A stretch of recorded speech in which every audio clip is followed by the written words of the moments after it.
Hey, what is up, everybody, and welcome to the Giveaway Show. We're excited that you're here with us tonight.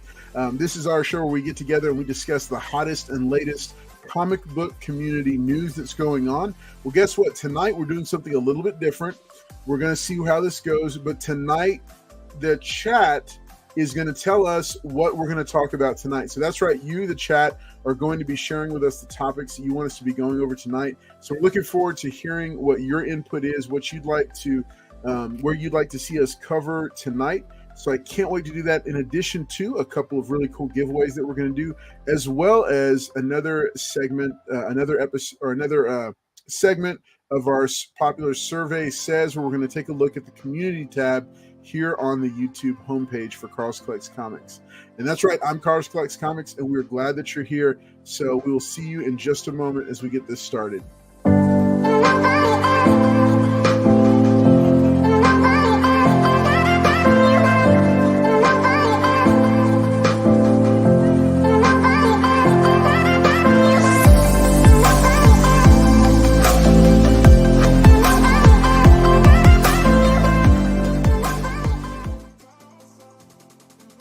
Hey, we're excited that you're here tonight. I'm going to go ahead and pass things over to Weapon X first up, and he's going to do a couple of chat hellos. Weapon? No, Collector. I said I'd give you 400 for the miles, okay? Call me after the show. Oh, okay. Yeah, sorry. Here we go. Hey, everybody. Another Wednesday here. Say hello. We got our main man, Las Cruces from New Mexico, a.k.a. New Mexico. We got Carlos Collects here saying hello. Mr. Agu dropping the eyes, lurking back there. El Green Machine, hello to you, sir. Dave Reese saying howdy, what's going on? Mr. Joffrey, good to see you. Paul's number one fan, Liz Barnes, is here. Team Paul.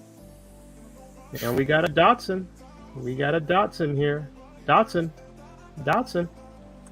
And we got Tater. What's going on, Tater?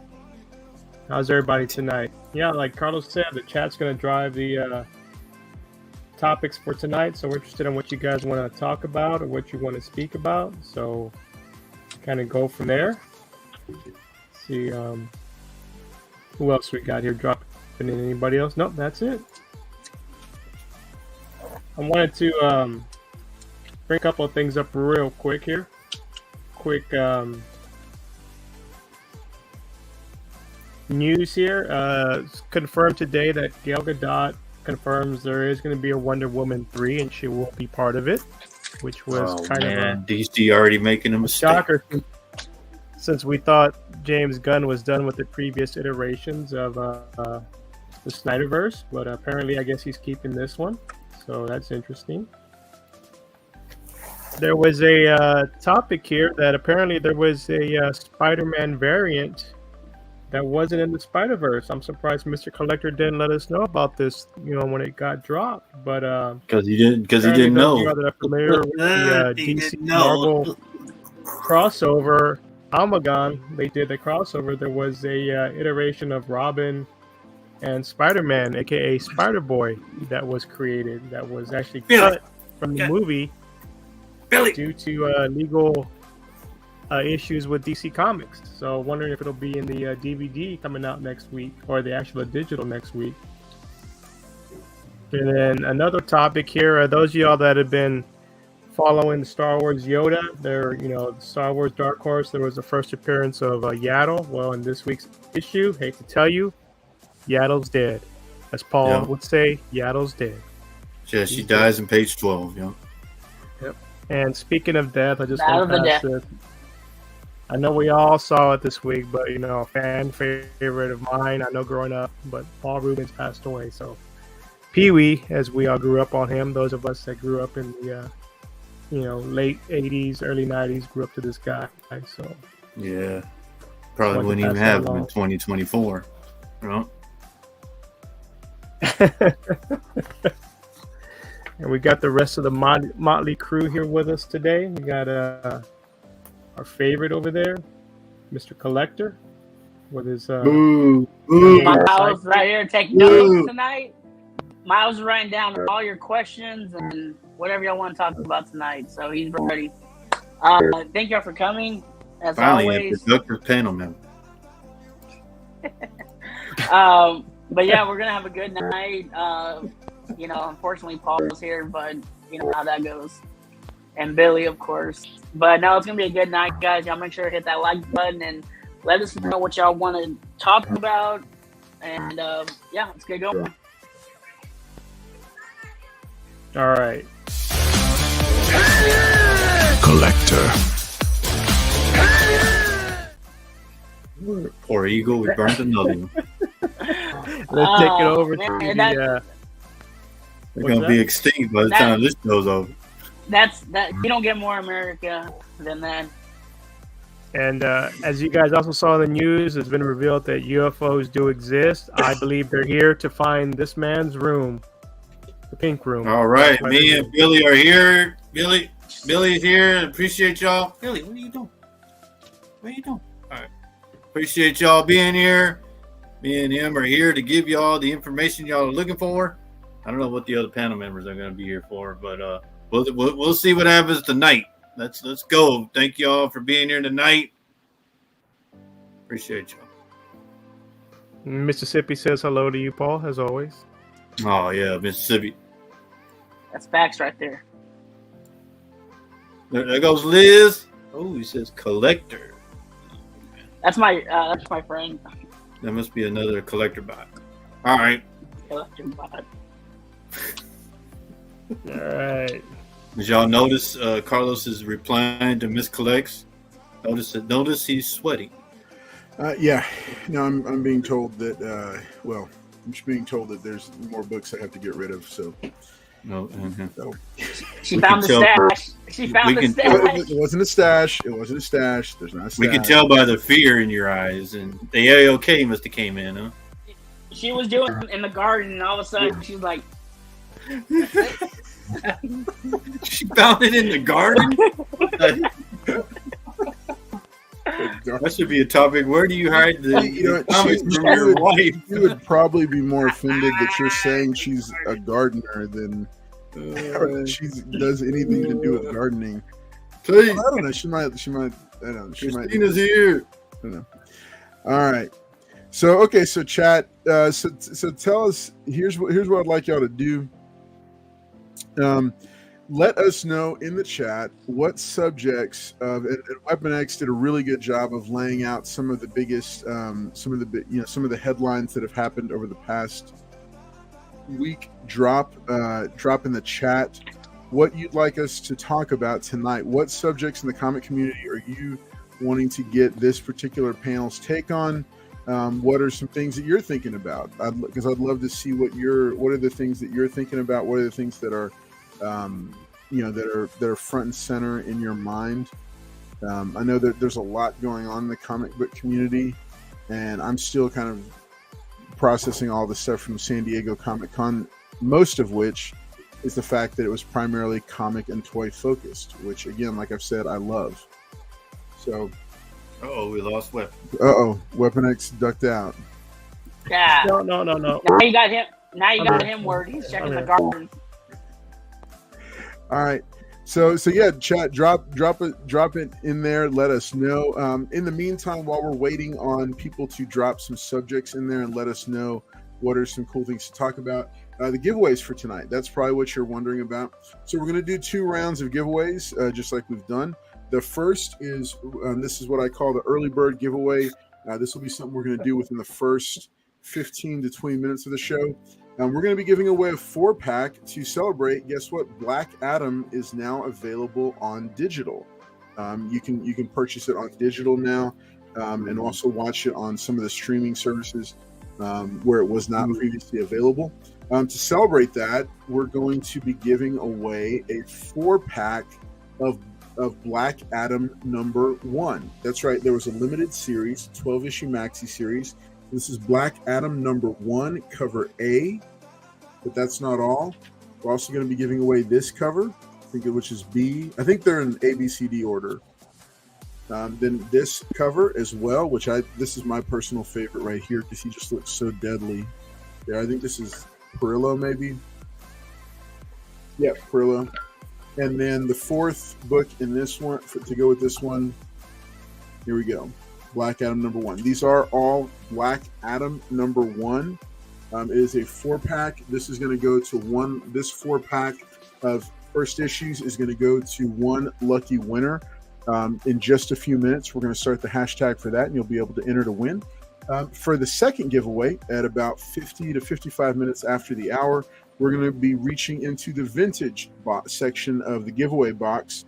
And I've got a pair of first appearances. These are both low grade. Low grade is better than no grade.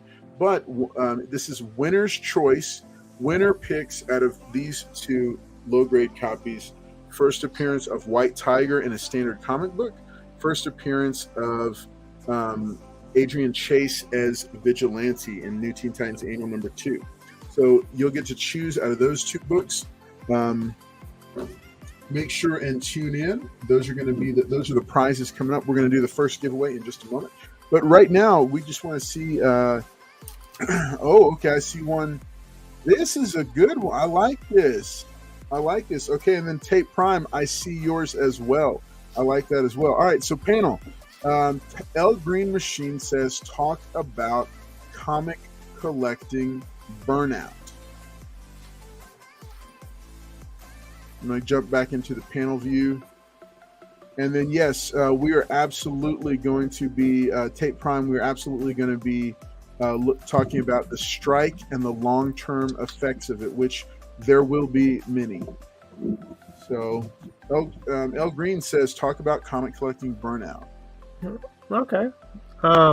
That's a good one. I know some of us, we change our collecting, I guess you would say, as we're doing this hobby. Sometimes we'll be collecting certain issues or certain characters. Then after a while, you're just like, for example, like with Carlos. Carlos is trying to collect all the G.I. Joes from the original run.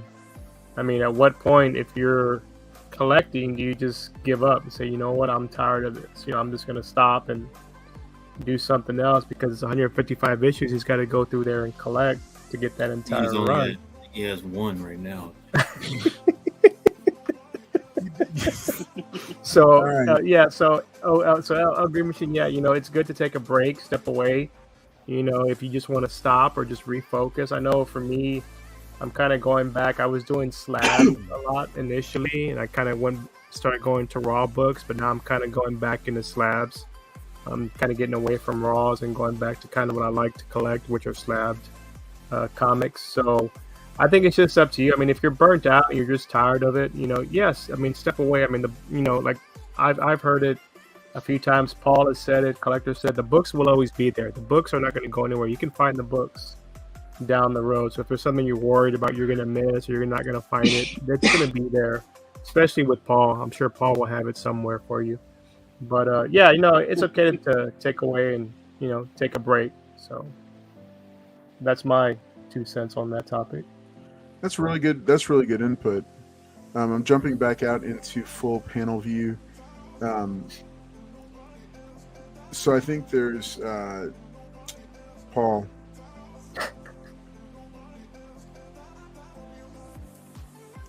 That's what it is, folks. That's what when you're dealing with divas, he just checks out in the middle of the show. Well, it's part of the strike. Remember, he can only be on camera for 5 minutes at a time. That's right. Because our exemption from the union guy was exactly. I'll say this because I wanted to weigh in on this topic, because I've definitely gone through comic collecting burnout, and a couple of things that have actually helped me with it was to shift focus.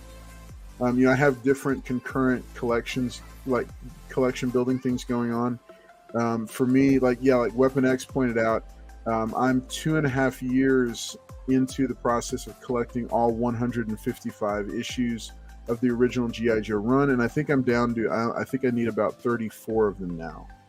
So I've got that with like 121 copies or issues I've already gotten. So there's been times in there when I've gotten tired of it, and so what I've done is I've just shifted focus over to maybe a different part of my collection, like Zorro. I'm always picking up Zorro books. or in other cases, I shift over to Classic X-Men. That Classic X-Men is like my run building that's like very low stress because the issues are very inexpensive. So that's one thing I'll do, because sometimes I feel like I get I get stressed out because of the dollar signs attached to some of these books, and then the economy the dollar doesn't buy as much as it did. So sometimes collecting can trigger financial stress, and so in those cases, instead of shifting focus, I'll go to one of my nostalgia comfort titles like G.I. Joe, Classic X-Men, Nightwing, the original 90s run by Chuck Dixon and Scott McDaniel, and I'll start reading through those issues. Or I might pull out my Daredevil Born Again or my Identity Crisis, some of my favorite comfort reads that I can read over and over and over again, and I still love them and get a thrill out of them. And that, that's something that helps me.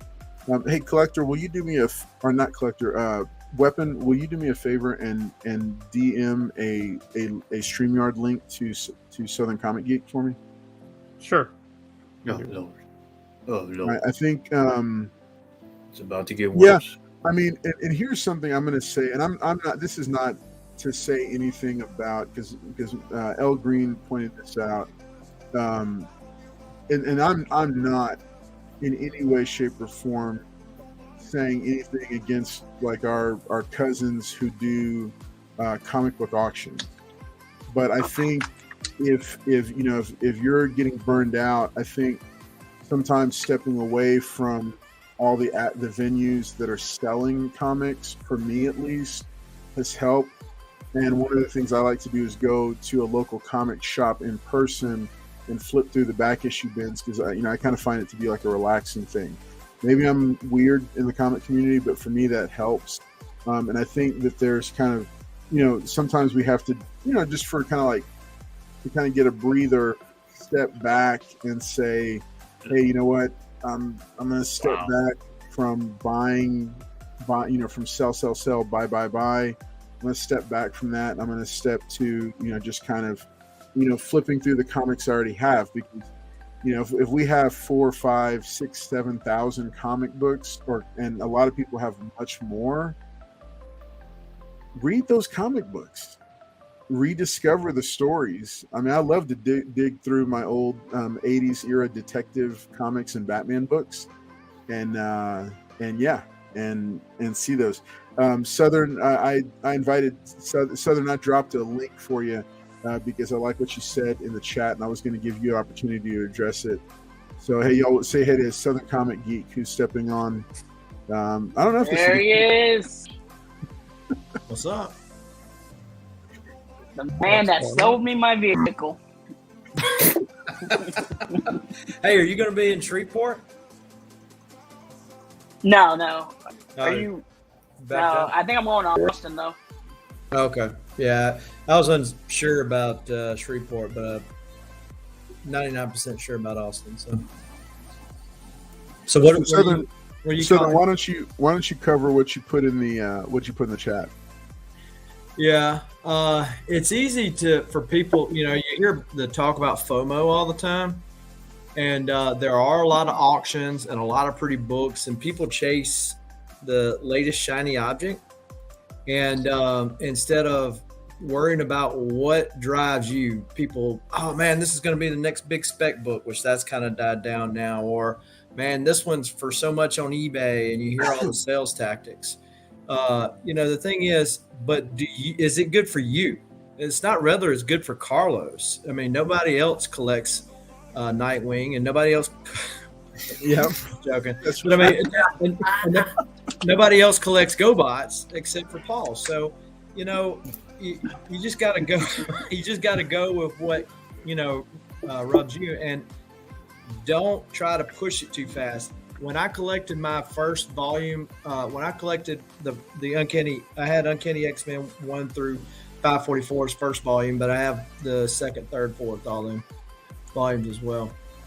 There was like this sense of fulfillment like there should have been, because a lot of them I chased online on eBay. You don't get the same fulfillment. Carlos made the comment about getting fulfillment by going to the comic shop and rereading some of the comics that you already have. I know when I did my Hulk run, so I have Hulk 1 through current, Incredible Hulk 1 through current. When I did that, I made the point to collect organically, meaning that, hey, if it shows up and that's on an auction and I can afford it, then that's what I'll get. But I'm not chasing it down. Or if I happen to see it at a con, I'll get it, but I'm not chasing it down on eBay. But I mean, if I'm scrolling through and I happen to see it on Instagram, that's organically to me as well. So collecting organically versus chasing that run, because when you do it like that, it just seems like there's no joy and fulfillment. Because I mean, you can throw as many dollars as you want against something. The thrill of the hunt is part of the fun of this hobby. So don't rush everything. Yeah, that's good. That's really some really good advice. Really good sound advice. There it is. Yeah, He also did my taxes too. He also did my That's taxes. one of the best pictures right there. I think he got arrested that night. You can't be wearing that around Texas. Paul wouldn't know because he was AWOL. Hey, Yeah. you were getting No, stuff. Paul was driving Baron von Destro around Houston. Oh, that's true. He was. I mean, I didn't like the guy, but what he did to you and what he did to Carlos and Southern Comic Geek, man, my day, I was like, man, I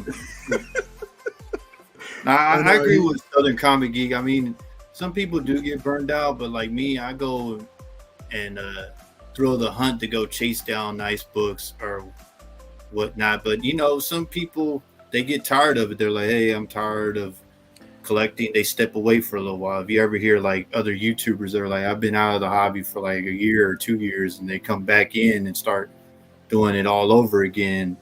And you learn about CGC and different stuff. Me personally, it's like if you're on the auctions, you have that connection with the people. And I've heard so many eBay burn stories, the pizza boxes, the way that they get burned on and messed up on on eBay. But I believe sometimes people just get to that point. Yeah, a lot of people collect different things. But to me, if you're happy with what you buy, I mean, I don't see anything wrong with buying it. Eventually you get tired. You're like, hey, I'm tired, and step away for a little while, but maybe you miss the community and come back, start over again, I guess. And, too, what Southern was saying, I want to just kind of expand on before Mr. Collector jumps in there. I like the thrill of the hunt. What I like personally is kind of going somewhere that's not a comic book store and you find comics. You go into some of these little like antique shops. When I go with the wife, and they'll be like in the back somewhere, there'll be like just a box of comics, and then you're like, you kind of get excited, man. What am I gonna find? What's in this box back here? And sometimes on some of these stores we go to, the discount stores, there'll be a little section with comics back there that I wasn't expecting to find anything, but I'll go back there and I'll take a look. And it's just that excitement you get of the, unknown possibility. Hidden that nice book or whatever. I mean, right, exactly. I can find that Miles #1 or something. People collect things, like people collect coins, people collect toys, people collect comics, people collect Funkos. I mean, it's what you like. And if you buy something and you're like, I've never bought something that I'm like, oh, I don't really like it. It's just like you're out there, like he said, hunting, trying to find those nice books, or at the comic shop looking around, seeing the new books or whatever floats your boat. Yeah. Mr. Collector? Oh damn, what the hell? Get him. No, I agree with what everyone's saying. I think us here, especially in Houston, we're spoiled. When I say spoiled, we have shops everywhere. So it's not hard for us to find books. I know people that live, not around shops. They're kind of forced to either get stuff online, eBay, auctions. And I'm not, Are y'all hearing that noise? Yeah, there's something going on, I think, with your mic or headset. Something's wrong with your mic, dude. Kind of like Jabba the Hutt or something.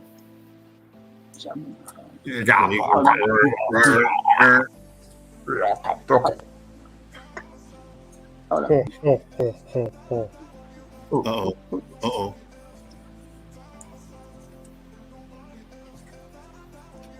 Okay, I think collector. All Is right. it better Like, you now? Or are there? you still doing it? Yeah. Hey, I'm gonna go ahead and jump back in while we're waiting for him to work on that. Let's see, collector, give me just a thumbs up when you're good to go. We're in the meantime, we're gonna go ahead and do our first giveaway. That remember, I just flashed these books. I'm about to drop the way to win in the chat here. If you want to be entered to win this Black Magic number or Black Adam #1 4-pack, enter to win hashtag mute Paul. That's right. Hashtag mute Paul is the See what happens when you tell the truth on somebody? That's right. Comes back on you. All right, so remember, it's this 4-pack of Black Adam #1. These are all variants for the Maxi series. Black Adam #1 cover A, B, with nice Perillo cover. Wow, Green Machine. Wow. So these four books are going first to the winner of this first drawing that we're going to do. We're going to give that away in just a minute. Collector, let me know. Are you good to go? Can you hear me? Can you hear me? Or Well, we're still hearing it. We're still hearing we're still hearing it. Yes. Try and restart your machine. Yeah, what's Yeah, you doing with your microphone there, collector? You ready, collector? Yeah. Yes. All right. Now let him work on his thing. All right. So remember, you do not have to use caps. Please do not put your entry more than once in the chat, because it makes others feel funny, even though it does not count more than once. Wow, Brooklyn born Liz, I'm shocked. All right. So I thought y'all would get a kick out of that one. All right. So hey, Mr. Collector is, while he's fixing that up, any other thoughts on comic collecting burnout before we move on to the next topic? Well, and one more thing, especially as I've started like collecting like original art, which can be very expensive. Yeah, that's another animal right there. I have talked to like certain like original art collectors and met with them and got to meet them at shows. Actually got to meet a couple of them at Dallas when I was there. And, I'll say, man, my collection's nothing compared to yours. And they'll go, they're quick to correct me. Say, don't ever say that. Your collection is what you like, and that is the only reason you collect. Not for what I have. Thank you for the compliment, but you're not collecting for me. And yeah, but on that case that you're saying, though, I mean, that'll be like some new guy coming in collecting comics, or like you said, original art. You say, yeah, Paul, your collection's so nice, but it's like, you just started, so you don't really, right. Yeah, I think that people can get into the thing of saying, hey, I want to get their collection here, but their financial priorities or their their budget, their budget just won't let them get there, or they just started, like Paul was saying, and it's like, hey, you do you, and you have a fun time doing it. And even though Paul's the only one that collects GoBots, good for him. I pat him on the back, and he's really made the GoBot market go up. Get him, Billy. Get him. Use the Jedi mind trick, Billy. Get him. Yeah, free Billy. No, but you were making a good point, and also in comics, like everybody says, you start from the low grade, you get into a book in low grade, and a lot of the guys trade up or get the higher grade. You sell the other one, get the higher one. It's always tricks to the trade, and you learn that from different collectors. You can go to Southern Comic Geek, you won't learn anything, but he may tell you a couple of things that may work, maybe 1 out of 99, and then you go to collector, you sure that you won't learn nothing there. But you can always come to me, and I'll let y'all know and guide y'all on the right path. That's it. Free Billy. But yeah, I mean, and that's it, and have fun doing it. Like when we and then Weapon was talking about going to weird places to do like hunts and stuff like that. Yeah. Or the other cool thing about this hobby is getting to go to a con that's near you and going and eating with a bunch of other folks that you get to finally meet in person, right? and or Then meeting you may get somebody ran at- over by a wagon from some guy who has a wagon. And he runs over people, and then the wagon's longer than the line. Sir, you got to get that wagon out of the line. Or a TV yeah. falls on you. You know. Yeah, That's right. Or he sicks his buddy Destro on me. That type of thing. But yeah, and so that's part of the fun of it too. So just find whatever your niche is. Maybe you just like reflection covers like Steven Spot, or you like glow in the dark covers, or whatever it is, and go with that, and go with the process, go with the flow. Yeah, you made a good point about that. I mean, a lot of people, when I sat with him, I know everybody jokes, but it was just amazing seeing the guy everybody geeking out when they saw him, and they're like, "Hey, I remember this thing and that thing," and I was like, "Wow, that was back in your childhood. You remember that?" And everybody was excited and happy being at the show. I did not see one negative, like, "Oh, this show," or whatever. Everybody was so happy meeting like you said, the people that they wanted to meet, going around meeting the other guys, and that's what. I mean, they weren't. You know what this symbol's for? Well, I know what that symbol. Look at that, man! Look what I got right here. have you ever watched You don't even know. Oh, You don't ain't even know what watched that. You don't even know what that is. The greatest Transformer movie ever. That's it. Hot Rod's fault. It was Hot Rod's fault.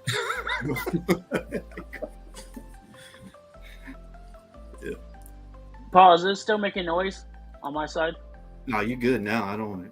It made like No? a. Nah, you good now. All right. All right, cool. Sorry about that. I guess. Oh, welcome. well, I guess I'll finish real quick. Well, Oh, no, there he I is. guess you're already. Yeah, I just want to kind of finish up. Boo. Well, no, like I was saying, I know a lot of people don't have shops around them, or they maybe can't make a con, get books. But I think it's good, meet people in the community, and maybe the books that you do have, or maybe you don't want those books anymore, you can maybe trade, or get something from people that that's always good about meeting new people, because maybe they have something that you might be interested in, and I think that's good to have that relationship, because they might share the same books as you. And I think right now, with Marvel and DC, especially Marvel, like when a new character comes out, or even a new book, there's like 5 or 6 variants, and I don't like that, because there's so many books, and I mean, I stopped getting a lot of variants unless I like the cover or the character. And I know it's expensive. I see people drop like $150 a week on just new books, and I used to spend a lot of money on getting books, and I can't do that anymore. It's just, I just grab what I like mostly, and I mean, if there's a book that maybe someone recommends, I'll pick it up maybe in the trade. I know, Carlos, I know you do that a lot too, pick up trades. Yeah. And I think that's kind of what I'm getting in for maybe stuff I'd rather just wait for. I'm not in a big rush to read it. So that's also another way you can, instead of... What do you think about Mr. Collector that buys up like 20 books of the same thing? If I can get them cheap, that's different. And if I like the character, that's different. Listen, I still got my dollar books that I found, so that's just me. Just but yeah, so that's just kind of my input on things with that. I definitely backed away from buying a lot of books. Oh God! No. And he does that at shows, guys. He'll be walking over there. I'm like, yeah, you need to borrow Mississippi's wagon, because you got a bunch of books here. Well, no, Collector was pawning Strictly's TVs to help pay for all them books that he was getting. TV that never made it back to Walmart. Well, you see, it's right there behind him. Oh yeah, I told you. Yeah, He's hiding it now. He's hiding it. What TV? Ain't no TV. This is Sell trades too. The what? Let's go ahead. Ollie? Let me go ahead and let's go ahead and bring the giveaway screen on. and then we're going to do this first giveaway, which has been quite a bit. Kirkland. Wow. All right. Okay, so here we go. Hashtag mute Paul. There's only 10 people that entered, Paul, so don't get your feelings hurt. No, I just want to say that I appreciate the ones that didn't do it. I know y'all. I knew I had my fans out there. You know? Oh, yeah, ring the bell. Here we go. Oh wait, there's an 11th. There's an 11th one. Oh wow. Oh, there's another one. 12. Oh no, Mississippi's on the panel. You can't do it. Oh, there's 13. Oh, that's Mr. Collector. All right, here we go. We're about to do it. Remember, this is for the 4-pack of number ones. Oh, Card Shop Reality popping in to say you're welcome, Paul. Man, there you go, Card Shop. All right, here we go. Watch him win. Good luck, everybody. In 3, 2, Good luck, everybody. 1. Good luck, Collector. There's going to be a civil war if Collector wins. Let the civil war begin. Oh, Jesus Estrada. I think he's the first I don't know time that name. Congratulations, Yeah, I don't know who that is. All right. Congrats. Wouldn't it have been funny if Jesus won one of Carlos's Vampirella books his wife was making him give away? All right. Hey, so congratulations, Jesus. These four Black Adam books are yours. What I need you to do is I need you to drop me your contact info. I've had a couple people that haven't sent shipping info. Remember, even if you have won before, it will still make it work faster if you immediately, as soon as you see that you won, send a direct message to @CarlsCollectsComics on Instagram, or an email to carlscollectscomics@gmail.com. He says I'm from ways to get in touch with me is the best way to do it. Send in, hey, Jesus, yeah, there you go. He's from Spec Tales. Hey, y'all make sure and check out the Spec Tales podcast. You can find them on Instagram and on your favorite podcast provider, whether it's Spotify or Apple Podcasts, wherever. And really cool thing coming up for episode number 100 of Monday Halls Live. They're going to be, the cast of Spec Tales is going to be joining us to go over the Grail Tales, a couple of Grail Tales that we've got for them. So looking forward to that crossover. That's going to be pretty cool. Jesus, I apologize, Jesus. I knew who you were, but Carlos evidently did not. Again, Paul is talking while others are talking. All right. So, apologize.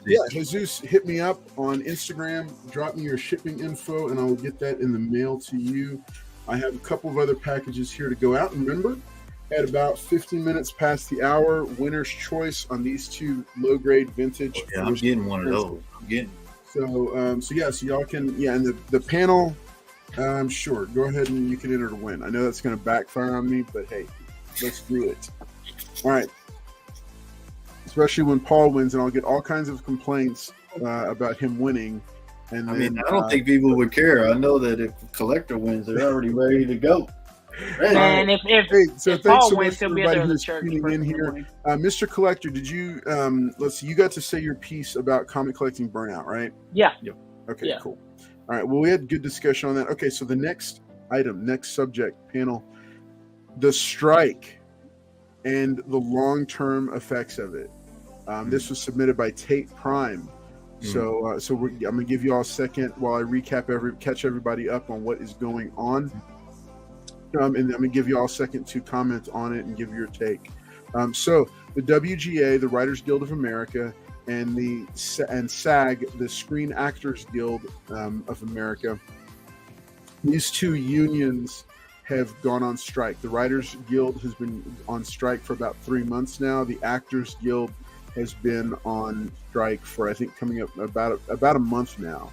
That means actors or any major studio that is part of the Producing Association, the AMPTP, any studio or production company that is affiliated with them is actors and writers are not currently doing any work on any productions for them.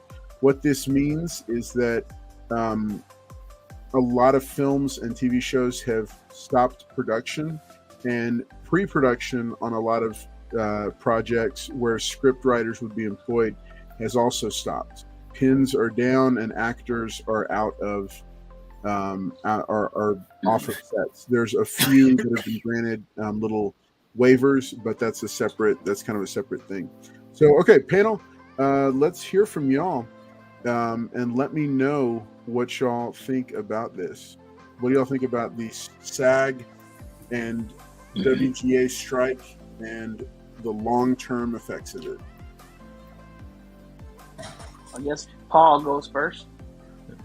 Paul's holding up signs. I guess he's on strike. Well, if y'all don't know, so the internet's pretty harsh. So they were saying about the strikes, and I guess the writer for She-Hulk had made an announcement how much he got paid, and people were kind of upset about how much he got paid. He said that Disney got robbed and all that. But I guess some actor had showed this. So this was Arthur's residual check. So you get these when you do an episode. It was one of the episodes. He got paid like $86 for this episode. That was like an 80 something. And I guess some of them are striking for that because a lot of these checks be like $80 or $20 or $200, depending on how many seasons. And a lot of the actors are like, we want more money from a residual check. But people are out there like, well, when you do a body of work, how does it exempt that you keep getting paid for the episode? But I guess they're trying to get more money and more writing. Same thing on the writing. They're trying to get more money for each thing that they do. So I don't know. A couple of people on the internet have been harsh and like, if it's not a good work, why do you get paid for it? But also, I guess that's what it is. Like you're out there, you act, you get paid for that, plus you get these. And a lot of actors are mad because they get little residual checks or any little bonuses that come with the success of a show, I guess. Yeah, I think that these streaming platforms, Disney obviously owning the majority of them, the Disney Plus nowadays, they're in a rock and a hard place because right now they're losing a buttload of money. But if they don't keep a constant flow, probably not as fast as what they were pushing out, like during, post-pandemic, probably not as fast as that, but pretty fast. Their relevancy is going to be lessened because people are going to move on to other things. It's going to be, what is the new platform of the week? What is the new eye candy for the week? They're going to move on to other things, and they're going to really lose in the streaming wars. Disney's already, I think Netflix is gaining back a market share. But the thing about it is we live in a capitalist society. Nobody tells these people that they have to be a writer in Hollywood. They go be a writer and write books. So, and I get that when there's such a huge disparity between like the CEO and the little guy, there's that tendency to get jealousy, whether it's warranted or not. That's another discussion for another day. But I think that, hey, if Disney makes money, or don't get mad when Disney makes money if you're not sad when they lose money, because it goes both ways. Right. You're there for the bad time and good. Yeah. And so I think that they should be on a more commission-based system. So like if your show, your movie does good, we'll give you a bigger piece of the pie. But if it sucks, you're going to get less. Mm-hmm. And that's what the companies have to do, right? I mean, companies are writing those checks regardless of whether it's a box office bomb or a smash hit. And so put that on the writers and say, hey, look, if you're willing to take a less of a guarantee, we'll give you a bigger upside on it. But me personally, I think that the writers chose the absolute worst time to do this because really they're playing into Disney's hands. Because what's Disney having to do right now? They're not paying nobody nothing. And they don't need to because they don't have the money to do it. So who's really coming out good? I mean, that's like somebody saying, well, hey, we're not going to, you're in Texas, you're in the South, as hot as it is, and we're not going to let you have your gas heating for the whole summer. Okay. Woe is me. Like, I need it. So really it plays into these studios' hands that we're needing kind of a break in all these expenses. But so the suspicious side of me wonders, are the union bosses in with the bigwigs behind the scenes? But just my takes. They're saying that they're really going to stand against this. Like the corporate places, they're like saying, we're going, oh yeah, y'all want to strike? Then we're going to stand until y'all cave in. Mm-hmm. And I'm thinking like, and like what Mississippi was saying, and I believe that too. A lot of the shows suck. Everybody's been telling me this show sucks, that show sucks, because obviously you're not doing. You'd want to do good. You're like, hey, I want more money, but the shows that you're producing suck. Especially like Star Wars, that everybody's been hating those. And it's like if you want more, you have to present more. You have to be like, man, that show was the greatest show ever, big buzz, whatever. And then you get that. But if you're striking and it's like I said, they were bashing on the guy that came out and said how much he got for the She-Hulk episodes, and everybody's like, well, you got overpaid because they suck. Well, it's like the comics writer. There's a comics editor named Heather Antos who sucks, and that's another subject for another day. But she went on this little tirade about being broke in comics. Look, if you're broke in comics, that's because you suck.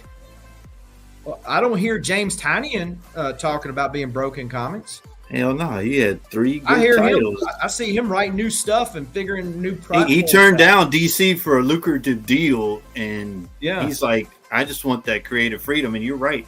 I was saying, if you don't show any productive or wins, then you're just gonna be like, how can I pay you more? Right. Well, and think about Sean Gordon Murphy. I seen 10 of his commissions go for $10,000 a piece within minutes. Okay, he bought the rights to Zorro. He can do whatever the crap he wants now. Oh man, but that's because he gained that fan base. He put the efforts in, and like he said, hey, I was a starving artist for a little while. I put the miles in, I put the reps in, and now I'm where I'm at. And so I think these people, like Paul was saying, their stuff sucks. So why are we paying for it? Give us some new content, some fresh ideas, not rehashing and regurgitating everything that just calls on your nostalgia. And let's get some new stuff out there. Yeah, you made a good point. Just because I'm a writer in the movie or TV show, doesn't mean my stuff's going to be good. You got to prove it. You got to be like, hey, your shows have been successful. Of course, we want you on there. We're going to pay you. But if your show sucks, I'm like, well, why am I going to? I'm going to pay you the bare minimum. I mean, look at Carlos. He's struggling. That's a perfect example, right? I mean, Paul probably made more in that Spider-Verse movie than what Carlos did in that Flash movie, In that Flash cameo? Yeah. That is true. That is very true. But yeah, I mean, I think Liz Barnes in the chat was making mention about AI. That is a concerning thing, and I think it needs to be. Oh yeah, you're right. Yeah. But unfortunately, a lot of times as technology progresses, people don't learn what's new. It's like in the 80s when Jim Shooter was at Marvel and DC and Marvel started doing like residuals on their stuff. Before then, Jack Kirby was paid peanuts. Yeah, Neil Adams changed all that. Yeah, right. And Neil Adams went to bat for the Superman creators and everybody else's rights, and they won, right? Because Rob Liefeld brags about it all the time, that he's still getting paid off Deadpool. That was off the backs of people like Neil Adams. But explain to them what that AI thing is. I think people. Yeah, the artificial. Well, if we're the vice president, AI is a hard word. Never mind. AI is artificial intelligence, and so artificial intelligence. There's things that you can like Chat GPT and all this kind of stuff that you can type stuff in, and then they're not having to pay all these people to do that. Also reusing people's likenesses and such. Right. Yep. That's not a new thing since computers, because I mean, think about the toys that Carrie Fisher and Luke Skywalker, all these toys had these actors' likenesses for years. But these people, these extras, they're wanting to pay them a one-time fee and then be forever used. I'm sure there needs to be some kind of thing. It's probably a 0.000 of a cent or something, right? Every time it's played, and then they have to have 100 accountants to keep up with it. But nevertheless, it's got to be addressed, and I think they'll come to some grips with that. I just think that the unions picked the awful worst time to be striking for this stuff. Yeah, I agree with you. I think when they're losing so Right. much. Right. Mommy? Mr. Collector? Yeah. Boo, boo. So, I don't know if anyone's heard this, but Universal, one of their studios, they actually cut down a bunch of trees, and because a lot of the people that were on strike were, under the trees because of the weather, it's hot. Now, they cut the trees. They did that, and that was on, that was in cities. They don't own the sidewalk. So they ended up cutting down those trees, and then the city ended up fining them, I think, per tree or something. But I mean, just what the studio is doing, just to, trying to wash them out. And with that being said, we have people over here in Houston that are even striking downtown, and I went down there to, go support them, give them Kirkland, and lo and behold, I take a picture, and look who's striking over here. Yep, your very own. Who's striking? I don't see who's I striking. can't see. Right there. Writers guy. Your very own. Your very own, too, right there. So, of course, I handed these nice gentlemen a couple of waters. You But no, see who's I'm snitching, just- everybody. You see who's snitching. Hey, that's that AI we were just talking about. Right? He ran back to Carlos and was like, Carlos, be prepared. That's that Look, AI. Carlos the one that cut the trees. A Carlos couple the one that cut the thoughts on trees. the thoughts on the SAG and WGA strikes, just real quick. I'll throw these in here just for consumption. Yeah, there's a lot of good stuff. I think the kind of performance based model, I think that can work in some cases, but there has to be minimums, because it can turn into a waiter, like the waiter server type of thing that happens at some restaurants where they're getting like, what was it, like it used to be like $2 an hour or something, and then tips were supposed to make the rest of it.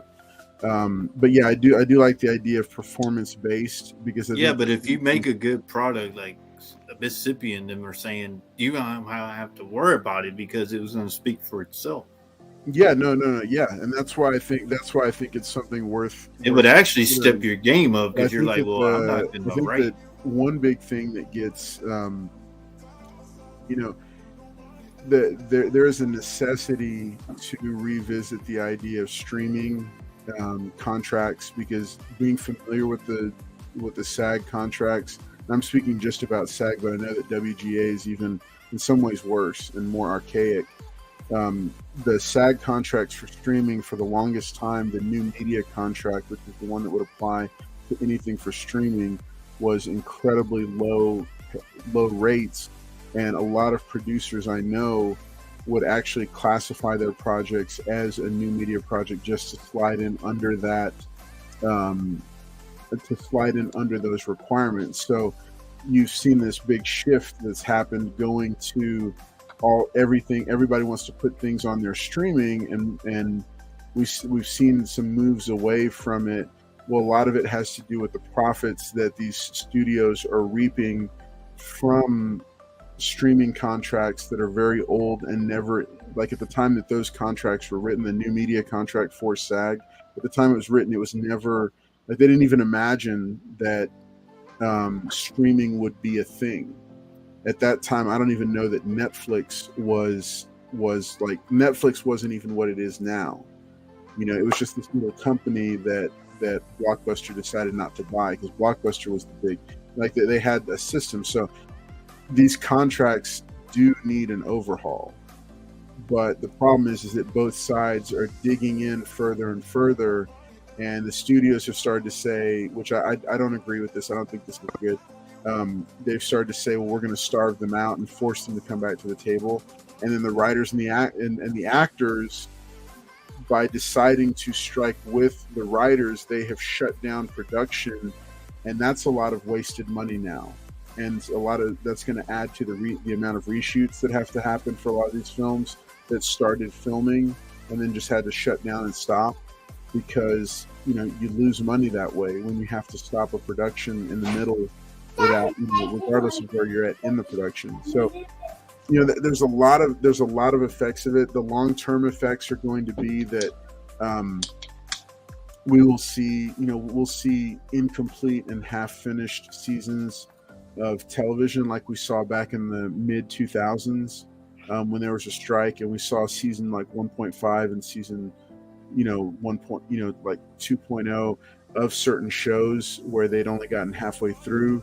We're going to see some films and projects get completely scrapped because the studios are going to use this as an excuse to get stuff off of their balance sheets and to break contracts with a lot of the people that they have stuff in place with, and be able to walk away from things that they would consider a loss. So you're going to see some projects that have been announced, you're going to see them just either disappear, or word will get out later on that, that project's no longer happening. You're going to see some projects that might see massive changes happen to them creatively. They may decide to rewrite something or redo something. And we're going to see a lack of content in about 18 months, because that's when a lot of the feature films that would be filming right now would be hitting theaters. So already I saw there was one film that has already been pushed back by a whole year. And I don't remember which one it was. I just saw it come across my screen. So yeah, Raven. Lots and lots of changes, or lots and lots of impact that's happening. And yeah, Tate, I definitely agree with you that that's why there has to be a minimum. And yes, for above the line, yeah, it should be a lot heavier. I should specify above the line. It works. Above the line is the producers, the directors, writers, and stars. Those are the ones that should be, that there should be more of a performance based. For below the line, no, they need to have, they need to have their, and they're not really the ones that are doing the negotiating right now. They're not part of the same union. Those are that's IATSE, and that's a whole different ballgame. So this is really just on-screen performers and the writers, the people who are writing the shows.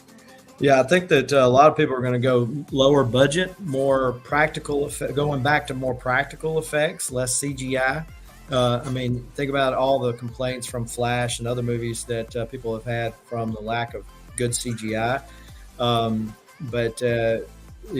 Did you see where the Marvels was booted in Dune 2? Got the limelight from the IMAX movie. Yeah. And I think this is all a result of them pushing out anything because they felt like anything will fly. And I agree with you. There's got to be some kind of line there because it's an accounting nightmare otherwise. But somebody's going to have to take a haircut, right? And it's not just going to be the studios. I mean, that's just not going to happen. So the actors, the ones making a bunch of money, they're going to have to take a haircut, and they're going to have smaller budget stuff. So whether or not the model changes and streaming platforms start raising prices and that type of stuff, who knows? Because the other side effect of this writer strike is the dominoes start to fall for movie theaters. Was it AMC? Yeah, about bankruptcy. Yep. So.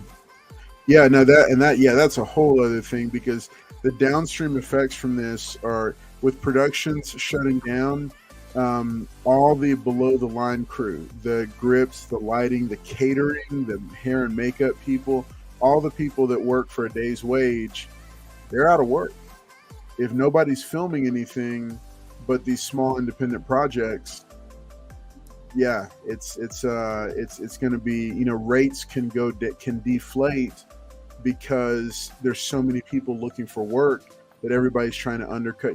Now again, they have their own union projects, but I mean, they do have their own union, but a lot of the projects that are IATSE are the ones that are WGA and SAG. So a lot of those are shutting down, and independent films, I know this personally because I've done it. I've had to negotiate lower, not because I'm trying to keep more money in the profit margin, but because it's just not there in the budget because you're an independent film. And so you have to negotiate lower prices with all the people that are working below the line. And so, so this has tremendous downstream effects. The other big part of this that we didn't touch on, but is actually our next subject that Liz Barnes had brought up. She asked about the subject of AI doing fake signatures. But the bigger issue is just the whole artificial intelligence issue. And what we're seeing happen is, because we're seeing that, artists and writers especially are the first ones to be fighting the whole usage of AI, artificial intelligence, things like Chat GPT, which is the most popular and well known, where you can use basically artificial intelligence to create some creative work, whether it's a piece of art or whether it's a script or a story or an essay or some sort of written piece. We've played around, we've even played around with it at the office and asked it to write like a description of something, and the thing generates it, because it's got all these feelers out across the web, and it pulls all these different little items. So it's stealing, but in a very deceptive way. It's plagiarizing, but in a very deceptive way, because the crawlers are finding all these different elements that it's combining together into something that's kind of new, but really isn't, because it's pulling from a bunch of pre-published work. So that gets really sticky really fast. So what do y'all think of the whole idea of AI and where this is headed? And I'm gonna play the devil's advocate on that, and I'm gonna say I'm for it. I think it's gonna be an eye opener, especially what's going on, with the strike. I think, as we mentioned, all these writers, a lot of these, artists that think they're the hot, thing, and they're really not. I think this is gonna be an eye opener because honestly, a lot of jobs are going to be replaced by this. I mean, if I don't have to, pay somebody to write a script for me, I can just tell Chat GPT, hey, I want this topic. These are my characters. Here's what I want to see. And it writes out a script for me.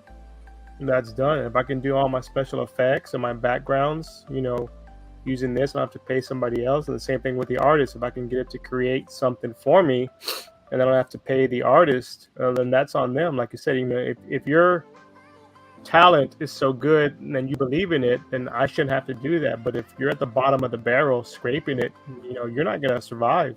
Coming forward, that's kind of happening in the industry that I'm in now. Since I work in IT, I'm seeing that too. A lot of the stuff that's manual, we're phasing it out with automation from some of these programs like ChatGPT. We're able to just go in there, write up the code and process it out. And so some of these people's jobs are where they were just there manually moving a file each day, that's gone. You're out now. I mean, that's kind of how it's going to come too with all these other people. I mean, there's going to be a point where, hey, either you understand what's coming and you adapt and change yourself, or you're just going to be, on the side of the road. You might as well go back to school and load up on your student debt again and, take something else.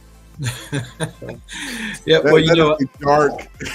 I think we should have just let Arnold take out Skynet, and we would have been all right. But I mean, there's always been market disruptors. I mean, think about what horse and buggy people that were putting horseshoes on the horses thought when Henry Ford made the automobile affordable. Think about what they thought the ice cube guys that used to take around the giant ice cubes for your refrigeration thought when they made automatic refrigeration. There's always been market disruptors, and people have largely adapted. Nobody likes it. It's painful, especially when it hits you, but it's just the way it's always been. Whoops, what just happened? Right. No, yeah, I mean, you're right. I mean, it just depends on how it's going to be handled in the market. I mean, that's across the board. It's something that's I'm not gonna say it's threatening everybody, but like you said, it's a myth that's gonna change how things are gonna function in the future. I mean, it's gonna be part. One of the things I brought up, a few years ago when I had my little one when she was born. I was talking to some other tech guys, and I told them it's going to be very weird for her, it's going to be, I guess, for her natural, but for us it's weird. She's going to grow up with Alexa. She's going to have that omnipresent device from birth, so she's always going to be able to say, "Hey, blah blah blah blah blah blah." Alexa. She's going to be used to that. We're not. I mean, that's something that was introduced in our lifetime, an omnipresent device. But for her, she's going to know that from the get-go. That hey, I can just ask. Out in the air, it's going to tell me what the answer is, or what I need to know. What's the weather, what's the traffic, what's going on. That's something that's we didn't have growing up. We didn't have access to information like that, like that. But she will, and so that's kind of what I see AI doing. For other stuff like that, it's going to be there. It's going to be able to change the way some people think and do their jobs. And like I said, either you adapt or you don't. I mean, that's kind of what Southern was saying. It's going to be a change. Yeah, the dinosaurs didn't adapt. You see what happened to them. So yeah, here's the one thing I would throw They in. didn't have a choice to adapt. About the discussion when it comes to this, the idea of AI. Yes, there's always been market disruptors, and most of the time they're a good thing. The one problem here is that this particular market disruptor is in some ways beginning the process of making an entire species obsolete. What? So yeah, well, no, because it's eliminating human. Are you a human, Carlo? It's It's Are you an AI? Carlos just killed off all the humans. No. Think about it for a second, because if it's doing if it's going to eliminate all human input, and all it is just bots scrolling the internet, picking and choosing bits and pieces of stuff that humans previously did, but has just removed humans from the process. I don't know. That's kind of scary. That's kind of starting to sound a little. All right. Thank you, John Connor. I'm just saying. I'm just putting it out there. Are you a robot? It's yeah. I'm just saying. That's AI. Carlos talking. No, I mean, I love hearing James Cameron say, I warned y'all about this back in 1984. Mm-hmm. And I mean, there's, I think this particular market disruptor is different because there's all kinds of downstream effects that can happen from this. Yeah. So just, it's good food for thought. I really like this discussion. I love that that you guys threw in some thoughts about why it's a good thing and why it should be moving forward. But I think that, like any good thing, if you have too much of it, it can turn into a bad thing real quick. So just a thought. All right. Any other comments from Paul or Mr. Collector about AI? Ooh. Ooh. Oh, me again? All right. Mr. Collector. Oh, Mr. Collector can't take it. He'll be back. No, I think it's I think it's good and bad. I don't want to go to a show 10 years from now and ask for a sketch, and all I see is iPads and this, and then a printer, and then they print it out. Like, I think that's what's going to happen. I think their artists are going to start getting to the point where they're going to be on computers. I know a lot of them do that now, and I personally don't like that. I know some of the artists I like do that, but it's just, I'm not a fan of it. I like, seeing them actually draw, and I think that's going to go away. I think a lot of artists are just going to do that, and I think it's going to get to the point where they have stuff saved already, and all they do is just drag it into a panel and then just kind of change a few things around, and then that's it. So I think I think it's not the same. Jack Kirby and all these OG artists busted their butts, and they got paid nothing pretty much. Now their art goes for so much, And I think that's why I think people are realizing, art is one of a kind. And I think once you take it away and everything's just computer, then it's anyone can get a computer and do stuff, and it's not the same. So that's the only thing I have on that.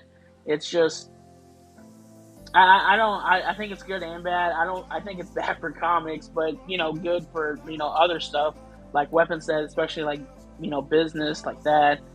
But I don't know. I mean, that's yeah, I just mean, my opinion. I'm kind of thinking like you, collector. The art will be a lost art, basically. Kind of like, remember how we all went to school and we had to learn cursive, and now nobody uses it. I mean, they don't even teach it anymore. So it's kind of one of those things. Like in the future, like what you're saying, the artist will just bring up a pre-existing template and just modify a couple of things on the drawing board, and boop, here's your new, drawing, your new sketch. And what you mentioned too, I saw when I was in school here. On textbooks, they don't sell textbooks anymore. They're print on demand. You buy the book online, they'll print it out and ship it to you. There's no more going to the bookstore, the college bookstore, and buying the books. I mean, they do have some that people have traded in that are used, but I'm saying, now it's just print on demand. Everything's just print on demand now. So I kind of see what you're saying there with that in the future, I can see them printing out books on demand at a show instead of just having them there for you. So that could be something. Yeah, and there's even some like when it comes to college textbooks, some entire master's programs, like there's some MBAs where you don't pick up a single book. It's a digital bundle that you're given for the entire program. Right. So it's really it's. Yeah, the whole physical media thing and the art side of it is, I don't know, for me it's troubling because it's, I was talking with Southern Comic Geek the other night about original art. Oh, Lord. But there's more and more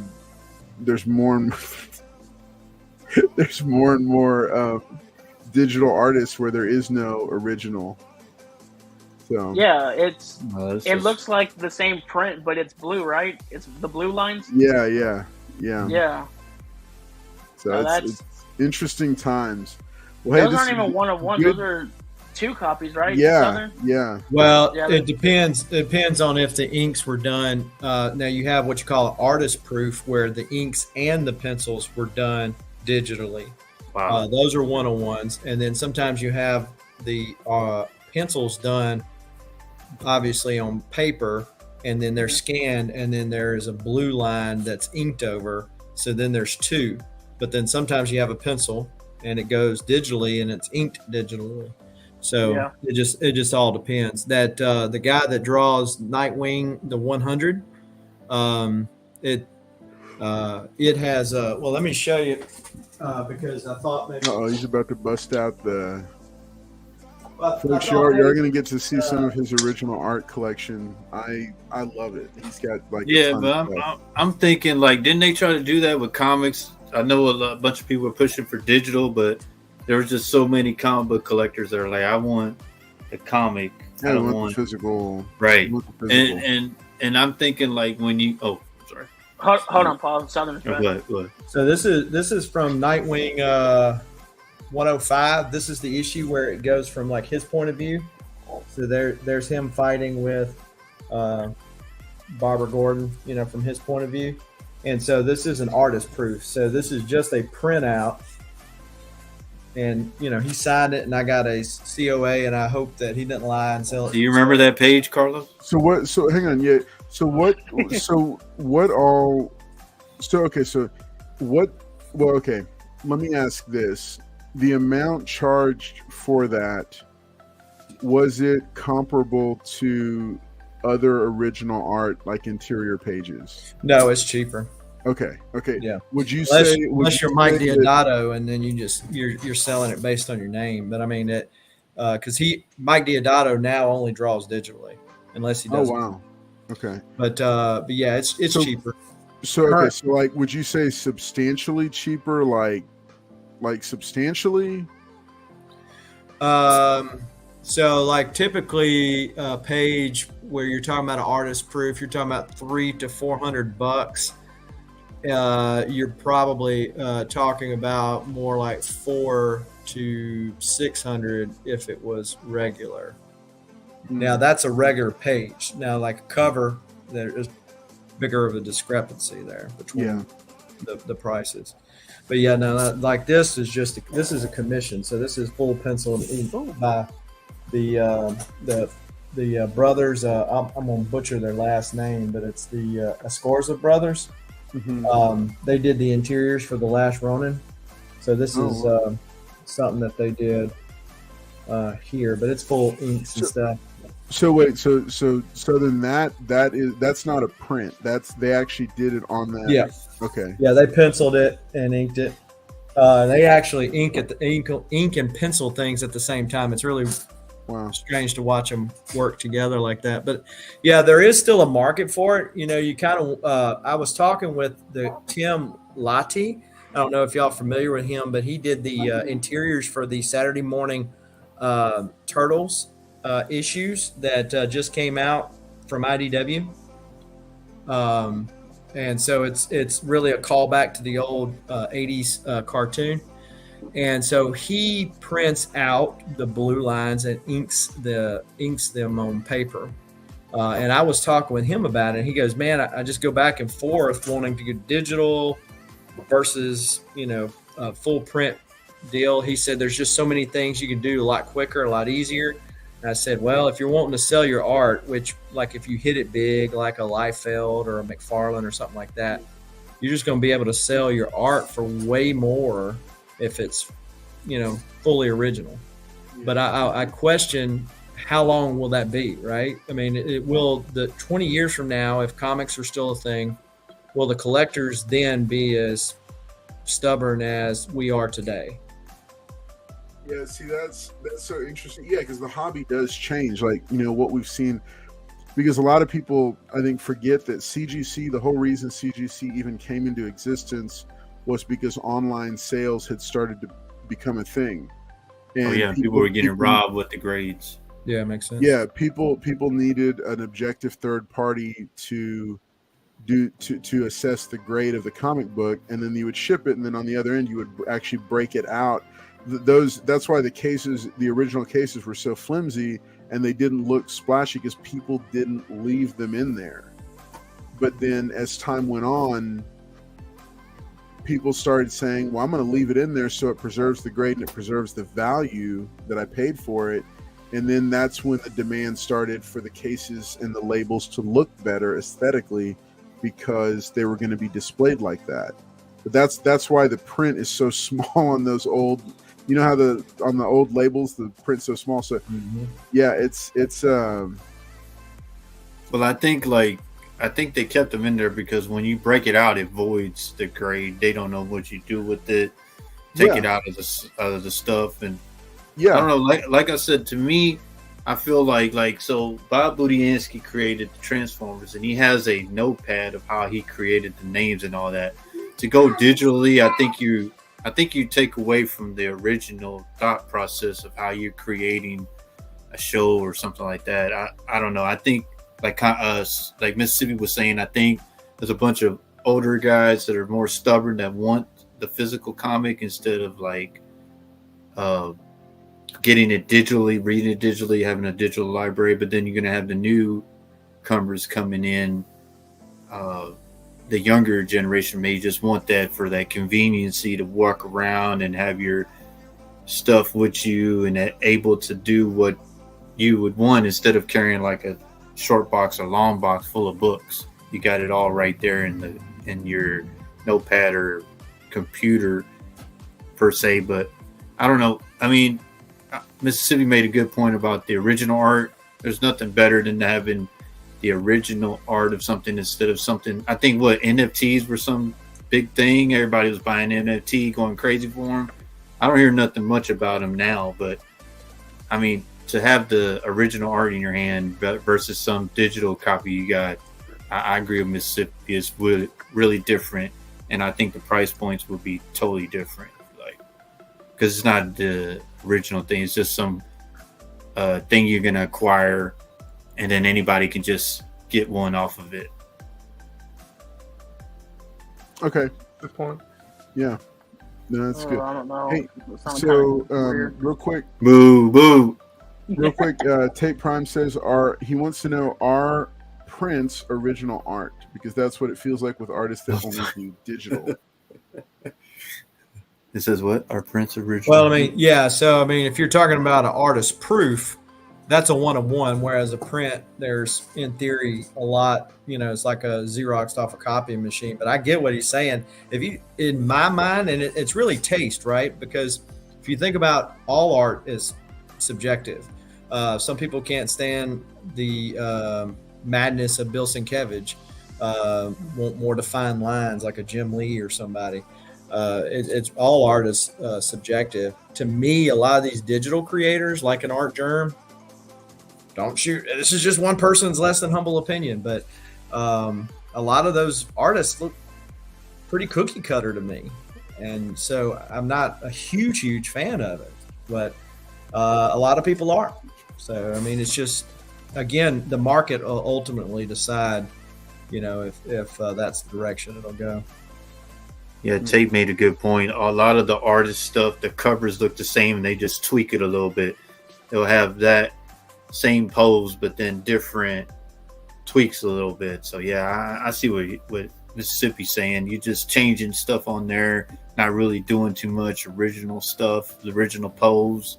So yeah, I mean, I don't know what it's going to be, but yeah, I think it's beneficial to the person that's doing it. It's easier, faster doing that way. But then you're like, well, what's the other points on it? But I think, to me, like, I love original art. I'm not a big guy. I don't buy them, but I mean, just to see, like, at the show, just seeing Carl Barberi or any of the artists just drawing and seeing their product done is just that's a cool feeling. It's like, wow. And it draws back to that nostalgia and going back to one of the original conversations we started off with, which was making collecting fun. Part of that was the hunt. And you're talking about original art, and you're talking about Transformers. I have a page from the scene where they're thrown in with the Sharkticons. For those who know about that, the comic is different than what the movie was. Oh yeah, when they were in Quintessa. Yeah. So the in the comic, Grimlock is thrown in the bin with them, but that's not how it is in the movie. Yeah, actually, in the comic, it wasn't Hot Rod's fault that Optimus dies. So, but yeah, being able to see that and remember, you know, reading the book, watching the movie, all that kind of stuff is part of the fun part about it. And I think that later generations, oh my buddy, later generations will think the exact same thing to some extent. But I think over time it's going to become less and less of a thing. But, you know, we'll see. You got the touch. Who put that? There you All go. right, we just got a copyright claim off of that. The blatant There goes Carlos's 20 cents on this show. Right now, that's the 17 cents I was going to get turned into negative 23. Good job, collector. All right.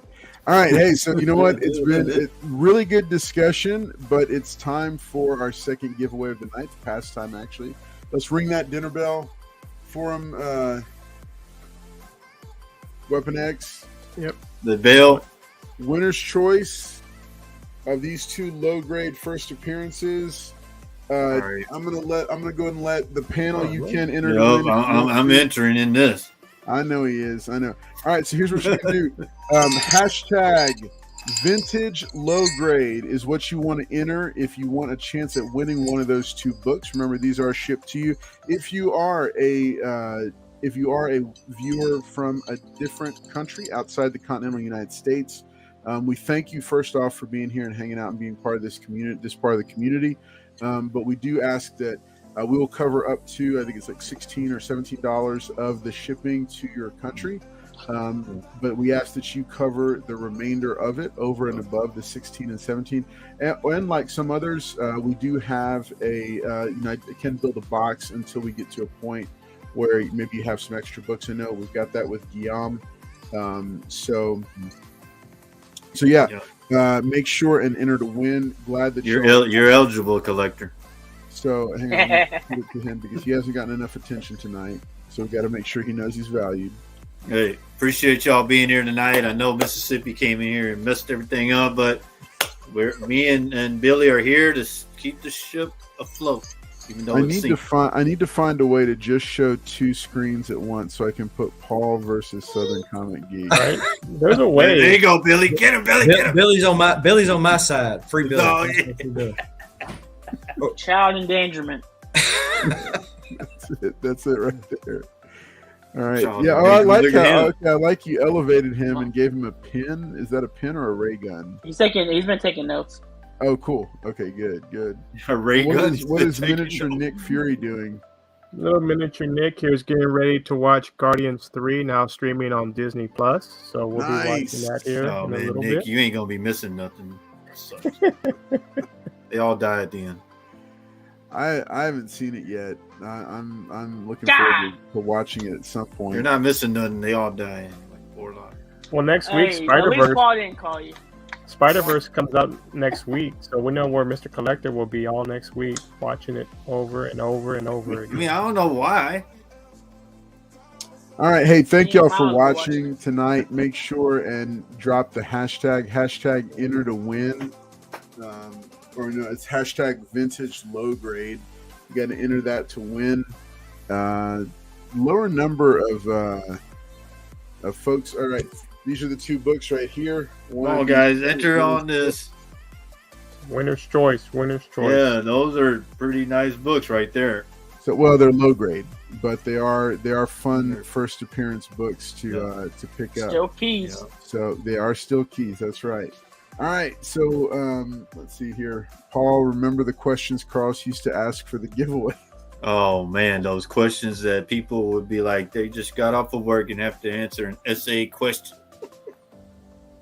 I love my quiz questions. Hey They man, were great. hashtag has changed They were this, man. You awesome. right, Tate. I love. He'll them. ask a question and then somebody will get it right and then we'll highlight it. And Carlos is like, "What are you doing?" I'm like, "Man, "Man, fun." But then Paul was like, "Look, I want to." He just told me flat out. He said, "Look, man, I'm a big star, and I want to expend as little effort as possible on your show." I know I did." So what can we do that is the least amount of effort? That is not See, true.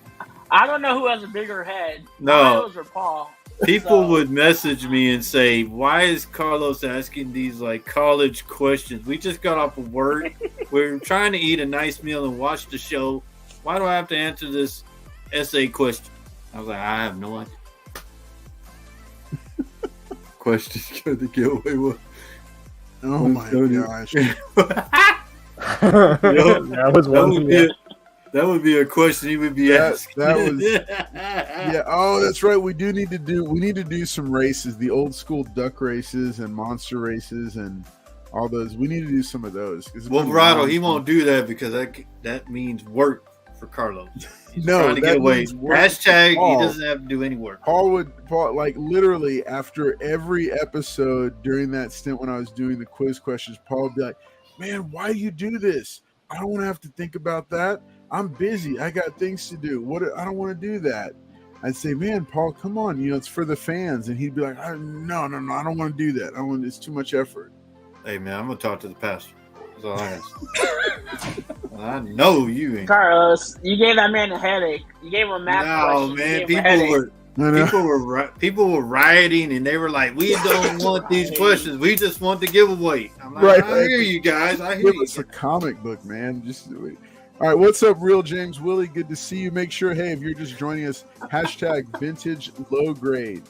Good to see you. Hang out. Y'all with us. get on in, man. Hit the like button for us. We have Mississippi on here. I know everybody's make messaging sure- me saying That's that right. he's messed up the show for tonight, but it's all right. I'm here. Me and Billy. There he is. Golly, look at that. That doesn't That say is used star car power salesman. right I don't there. know what does. That is star That power. is used car salesman. That's low as $2.99. That's how he got me. That's what he said. He said Mississippi bought my truck. It's when we were signing the papers, he was doing my taxes too. So, He said, "While you're at it, do my taxes." Look, we were at out to dinner, and the four of us, and I said, "Hey guys, I got it." And Mr. Collector said, "Man, if I'd known that, I would have ordered that extra." No, when I walked in and I had a jacket and I had some regular clothes or whatever, and I see him and I'm like, I said, man, I'm not dressed to this. Some of us had to work that day, man. We couldn't just come out there chillaxing and everything. What you mean? Yeah, I know you were still working. That's why I just hope you didn't walk around public like that. That's why Mississippi's banned from Texas. He walked around in that get up. All right, folks, it's time to go ahead and do that giveaway. Hey, big shout out to our panel for tonight for them hanging out here. Thank you, buddy. I try, man. And a big thanks to Weapon X. Weapon X, do you want to preview next week's giveaway? Ooh. Oh, we got commercials? Ooh. Commercial break. Commercials. We got commercials. Wait, man. hang on. Let me hang on. Let me give you a proper intro. Uh-oh. Collector. If we all The eagle looks lost. The eagle looks like he's ready to get the hell. wait, hang on. I need to check that for myself. Collector. The eagle does look lost. Yeah. He's like, No, collector. Don't make any sudden movements, buddy. The He's like, don't make no sudden movement. the eagle is looking for the vulture, aka Paul. He ain't looking for me. He's watching you the whole time. All right. Oh, it's blurring you. Oh, it's blurry, man. Oh. Your What filter. is it after midnight? Are you Turn gonna off be your able to show that filter. book? I don't know where I didn't know Teenage Mutant Ninja Turtles had. There it goes. covers. Oh, okay. Here we go. Yeah. Oh, yeah, that is a dirty cover.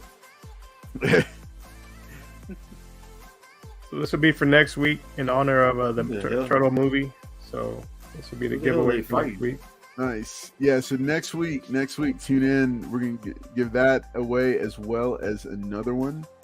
Also, real quick, before let's go ahead and before we do the giveaway, real quick, I did receive a late notice right before we went live that we are going to have a special. We are going to be airing our Market Watch segment for tonight. So here we go.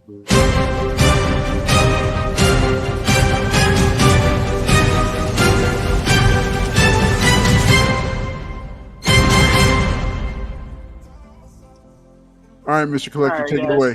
Oh, Lord, he put his hat on. All right, guys.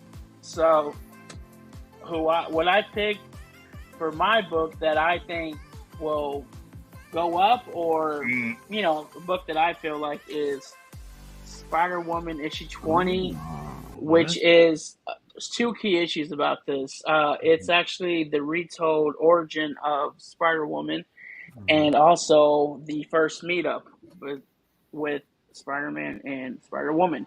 So they are doing a Spider-Woman movie. I think they said that what's her name from Euphoria is supposed to be playing in the movie. I forgot her name, the blonde girl, but she's supposed to be part of that movie. There's The only blonde girl. There's two things you know about that blonde girl. Don't act like you don't. Mm-hmm. Okay, so we all know who I'm talking about. Yeah. We all know. I think she's Sydney playing Green. Julia Carpenter though. Isn't she playing the Julia Carpenter Yeah, version? she's not playing Yeah, Justice she's- Drew. No, she's not. But this is still the meetup, though. But you notice that's the one Collector brings up. She just popped in my mind. Man, what kind of market watch is this? So, this book is fairly cheap. You can find a nice copy for about $30, $40. On average, they sell for about Wow. $20.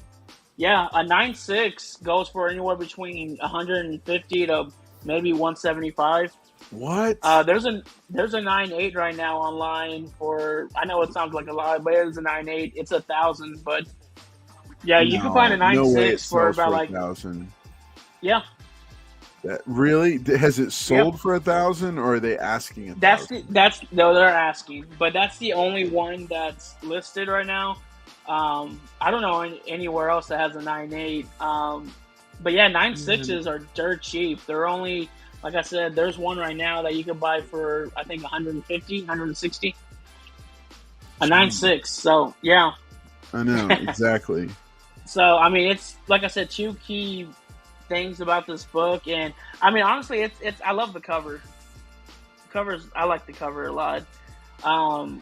So I think it's a good book to even have.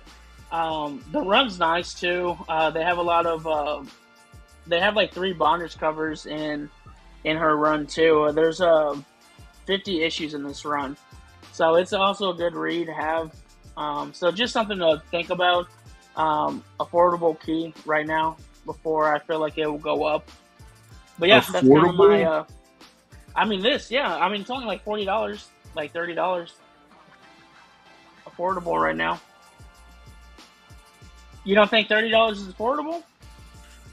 Well, I don't know, man. That's golly. You think that's a lot? I can't get. No, I'm not saying it's not worth it. I'm not saying it's not worth it. I'm just saying that I'm not. I can't believe that book, because I've had that book. Yeah. And yeah, I can't believe that book is going for that much. I mean, 9.8s go for crazy prices, but yeah. Wow, that's okay. Yeah. Yeah, I mean, I'm not going to buy a 9.8. If anything, but what year this book came out? 79.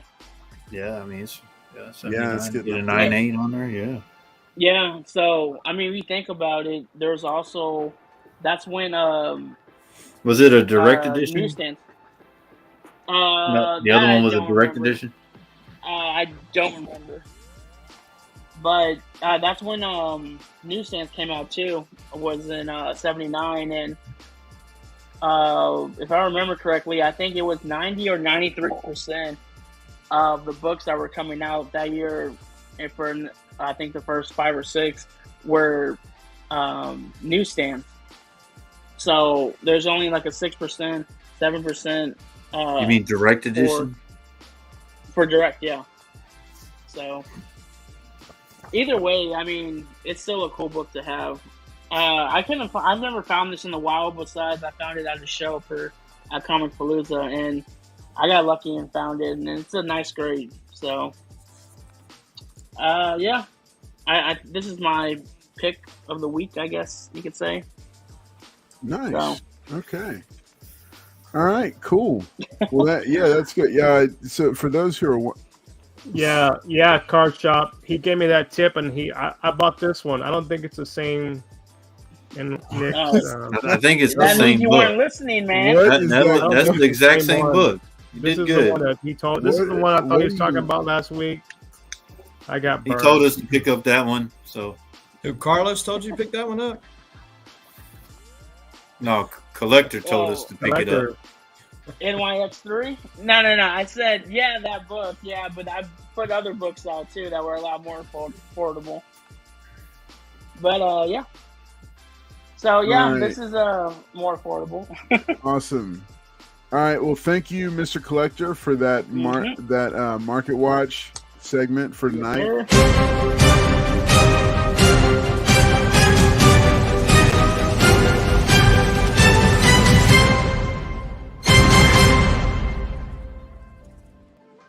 All right.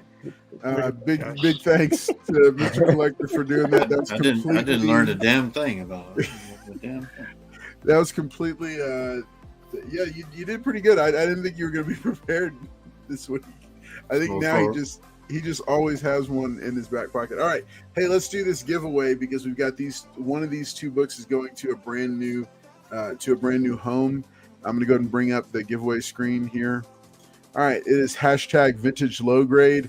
I did see. Okay, so remember, we're only entering once. We're not doing twice, but it does not count for the second one. Doesn't count. It only counts at once. So let's go ahead and do this. Let's go and do this in 3, 2, 1. Here we go. Who is going to get this book tonight?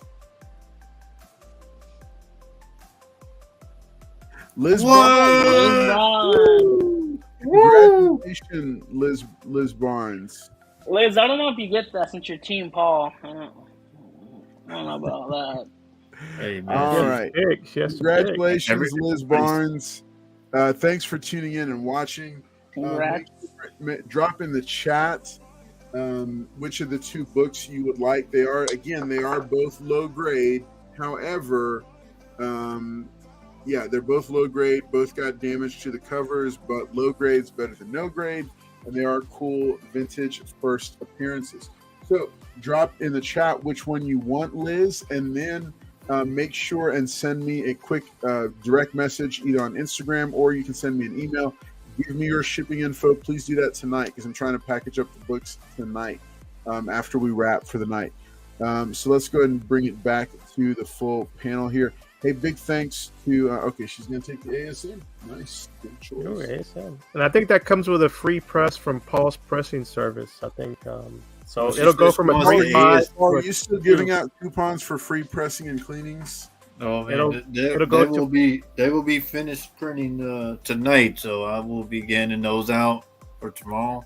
So, but I thought your iron gave out. she wanted the ASM book. I guess the one on the wall over there. So grab her the one on the wall, the ASM book. Yeah, my copy. No, that's Spectacular Spider-Man. She said ASM. Yeah, Liz, just so with the Paul pressing, it's going to go from a 3.5 to a 2.0 after it's done. So. Wow. With restoration. Man, you're bashing them boys like that. Amateur. Staples not included. Staples not included. All the black spots with Just for Men. All right, so it is Peter Parker, the Spectacular Spider-Man. This is the first actual comic book appearance of the White Tiger. His first appearance was in Deadly Hands of Kung Fu number 19. But this is his first in a traditional, like an actual comic book. And then also you'll notice I do have my own personal copy up there that I keep, as well as the trading card that features his first appearance. Trading card? So I thought that was cool. Yeah, the trading card. Look like him at all. Deadly Hands of Kung Fu. So, all right, so this is going to Liz Barnes. Make sure and message me with that contact info. All right, well, hey, it's been a good episode. We've enjoyed this chat takeover thing. I think went pretty well. With Paul, it's a depressing service. See what I did? Yep. He'll sign your books too. He signs it in black ink right there. Takes the quill out. He just taps it to it. I just want to apologize to everybody for the market watch. I know we didn't learn anything. I definitely didn't. Billy did. I learned. I was like, is it direct or newsstand? 1979? What the hell? Anyway, apologize about that. Market watch. Go figure. All right, hey, let's do final thoughts and shout outs for the panel. We'll start with our special guest tonight, Southern Comic Geek. Boo. Well, man, you're going to have Paul so deflated. Why didn't I get to go first, Carlos? Why didn't I get to go first? Yeah. Billy, tell him, Billy. Tell him, Billy. Ladies first. But no, thanks for having me on, albeit kind of suddenly, but appreciate the invite. And as always, appreciate hanging out, giving Paul a hard time. It's the funnest part of the hobby, actually. And I'm actually glad, Carlos, that you didn't give Paul the reins, because he probably would have already canceled his show. I mean, he canceled Strictly's show in the middle of an auction, so he does that kind of thing. It was a trilogy. That It's not my fault. But yeah, good time. Smash that like button if you haven't already. Perfect in that. No, go ahead. Well, no, I was going to say smash the like button if you haven't already, and sub up to Carlos and Carlos's other sub channel that he's got where he gives out other acting techniques. What the hell? He's on strike right now. You can't do that right now. That's right. That channel's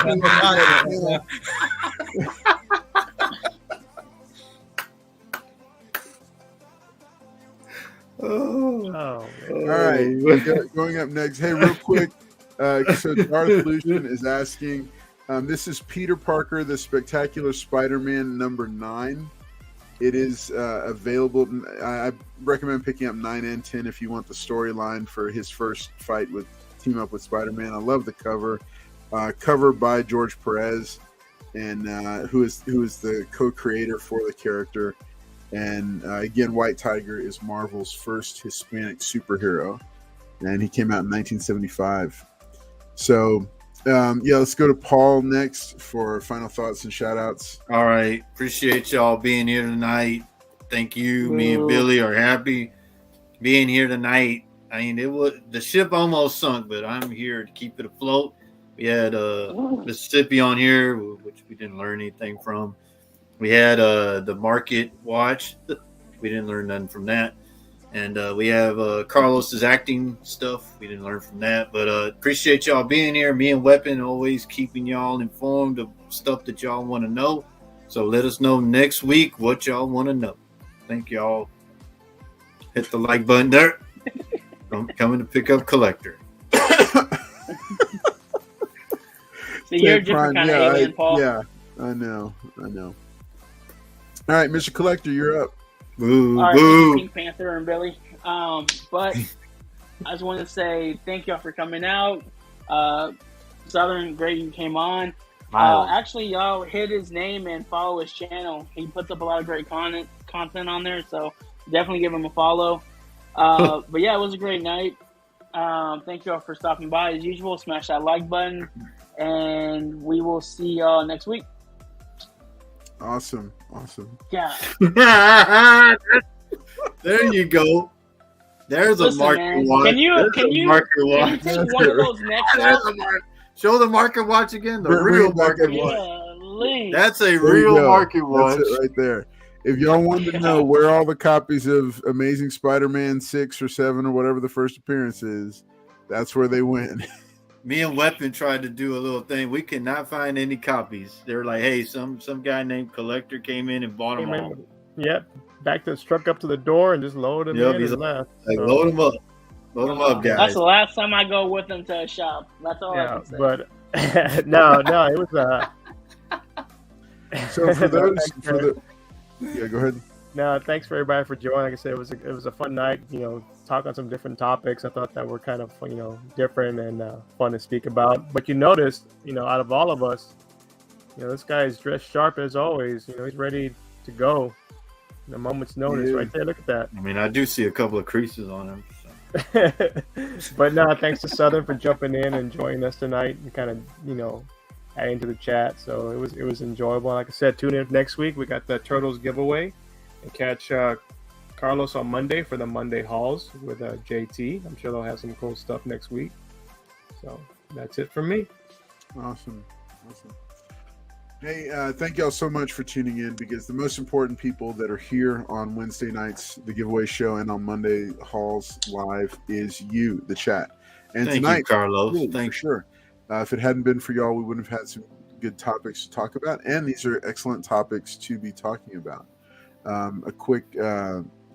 Just a couple of quick notes, just to point out. Get to my screen here. We've got so much stuff loaded in here. Okay.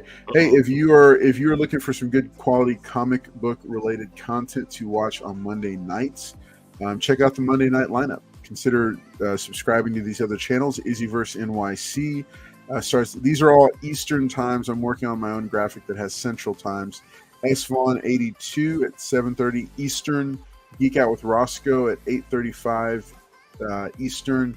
22 Comics at 9 p.m. Eastern, Couple Comics at 10 p.m. Eastern, and then yours truly with Monday Hauls Live at 11 p.m. Eastern. So you'll want to catch us on those other. You want to check it out. Check us out on Monday nights, and then I'm hoping to have my Friday night video, or to have my top 10 list for Incredible Hulk comics finished by this weekend to be able to drop it for y'all. It's been a very busy few weeks as we finish up the summer here, but yeah, it's been great. And as always, this is one of the high points of my week to be able to hang out with each and every one of you and just talk comics and the comic community. It's just so much fun. I love it. I enjoyed a great deal. Thank y'all for being here tonight, and we will catch y'all. Yeah, we will catch y'all next time. All right. If, as always, hey, if you haven't sent your shipping info and you're a giveaway winner, make sure and do that. Card Shop Reality, your package is finally ready to go out, and then Liz Barnes and Jesus, I'd like to be able to get y'all stuff out this weekend as well. What's up, Louis V? Good to see you. Thanks, Las Cruces, for being here. For everyone else, y'all have a great night. We will see y'all. Next time. And thanks for tuning in. You're welcome, Carlos. God, he's still here? That's it. I know. Yeah, he waited. He waited the entire show to be able to say that. Sorry about the Market Watch, guys. Sorry about the Market Watch. He did really good for y'all gotta give me something. I gave him just FYI for the chat watching. I gave him no notice that was happening. Oh, I don't want to hear that. Me and Weapon have always been helping this guy. He was ready. He was ready for it. No, he wasn't ready. There's a reason why you have a producer. Right. Me and Weapon have been helping this guy along every Market Watch. You can't help anyone if you can't help yourself, Paul. Remember that. I was helping you. All right. Everybody take care. Have a good night. We will see y'all next time.